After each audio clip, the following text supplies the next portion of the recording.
Georgia Colony. James Oglethorpe and the others helped to found the colony of Georgia. James Oglethorpe was responsible for establishing Georgia in 1733. His joint stock company was made up of shareholders. Each shareholder gives them money and takes some of the company's profit.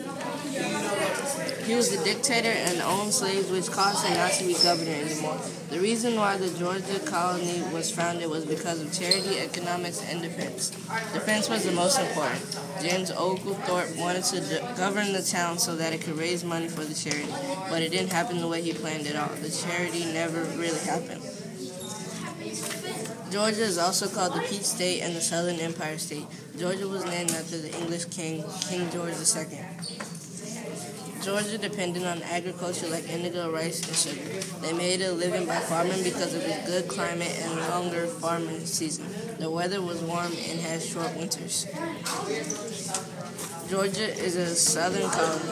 It had a longer growing season, so you could farm crops and other agriculture. The westernmost region were mountains, so they had protection and on the east, the Atlantic Ocean, so they could dock ships and trade with other people by the Triangle Trade. Some of the bad things were diseases like the yellow fever or malaria. The major religion in Georgia was Angelino Baptist and Presbyterian. Catholic, about 52% of the population was not religious. The Church of England was established there. Daniel Marshall, the first separate Baptist in Georgia, established a church near Keokee Creek in 1772. Some 16 years later, James Ashbury formed the first Methodist conference in Georgia.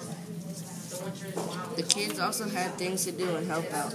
Boys would go to school for education during summer and then during winter went out of school to help outside.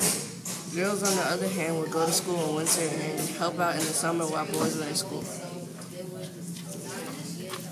The group was Jake, Anthony, Delroy, and Daniel.